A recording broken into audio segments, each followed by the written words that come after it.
మనకు తెలుసు డిసెంబర్ 9వ తేదీ డాక్టర్ బిఆర్ అంబేద్కర్ సచివాలయ ప్రాంగణంలో గౌరవ ముఖ్యమంత్రి రేవంత్ రెడ్డి గారు మన తెలంగాణ తల్లి విగ్రహాన్ని ఆవిష్కరించిన ఒక అద్భుత ఆత్మీయ సందర్భంలో ప్రముఖులకి ₹1 కోటి నగదు పారితోషికంతో ఆత్మీయ సన్మానం చేయాలన్న సంకల్పాన్ని వెలిబుచ్చారు. అందులో భాగంగా ఇప్పుడు సన్మానం ప్రజా యుద్ధ నౌకగా అందరి గుండెల్లో ఉన్న గద్దర్ గారి సతీమణి శ్రీమతి విమల గారు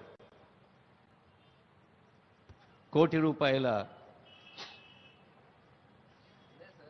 నగదు పారితోషికాన్ని సంబంధించిన చెక్ అలాగే శాలువాతో సత్కారం. విమలమ్మ గారు అప్పటికప్పుడే పాటలు కట్టి ప్రతి మాటలోనూ పాటల్లో ఉన్న సౌందర్యాన్ని అందచేసి సామాన్యుల గుండె చప్పుడును దశాబ్దాల పాటు పంచిన గుమ్మడి విఠల్ గారు గద్దరిగా మారి మరి అందరి హృదయాల్లో స్థిర స్థానాన్ని సొంతం చేసుకున్నారు. గద్దర్ గారి కుటుంబ సభ్యులకు శుభాకాంక్షలు.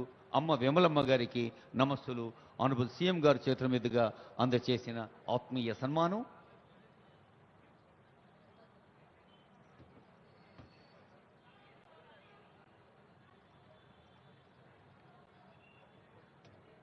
విమలమ్మ గారికి శుభాకాంక్షలతో ఇప్పుడు తల్లి గూడ హేమనల్లి గారు, గూడ అంజయ్య గారు సామాన్యుల గుండె చప్పుణ్ణి అత్యంత సరళమైన భాషలో మనకు తెలుసు డిసెంబర్ 9వ తేదీ డాక్టర్ బిఆర్ అంబేద్కర్ సచివాలయ ప్రాంగణంలో గౌరవ ముఖ్యమంత్రి రేవంత్ రెడ్డి గారు మన తెలంగాణ తల్లి విగ్రహాన్ని ఆవిష్కరించిన ఒక అద్భుత ఆత్మీయ సందర్భంలో ప్రముఖులకి ₹1 కోటి నగదు పారితోషికంతో ఆత్మీయ సన్మానం చేయాలన్న సంకల్పాన్ని వెలిబుచ్చారు.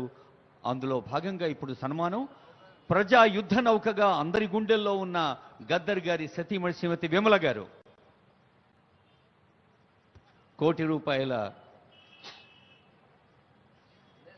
నగదు పారితోషికాన్ని సంబంధించిన చెక్ అలాగే శాలువాతో సత్కారం. విమలమ్మ గారు అప్పటికప్పుడే పాటలు కట్టి ప్రతి మాటలోనూ పాటల్లో ఉన్న సౌందర్యాన్ని అందచేసి సామాన్యుల గుండె చప్పుడును దశాబ్దాల పాటు పంచిన గుమ్మడి విఠల్ గారు గద్దరిగా మారి మరి అందరి హృదయాల్లో స్థిర స్థానాన్ని సొంతం చేసుకున్నారు. గద్దర్ గారి కుటుంబ సభ్యులకు శుభాకాంక్షలు. అమ్మ విమలమ్మ గారికి నమస్సులు. ఆనరబుల్ సీఎం గారి చేతుల మీదుగా అందచేసిన ఆత్మీయ సన్మానం.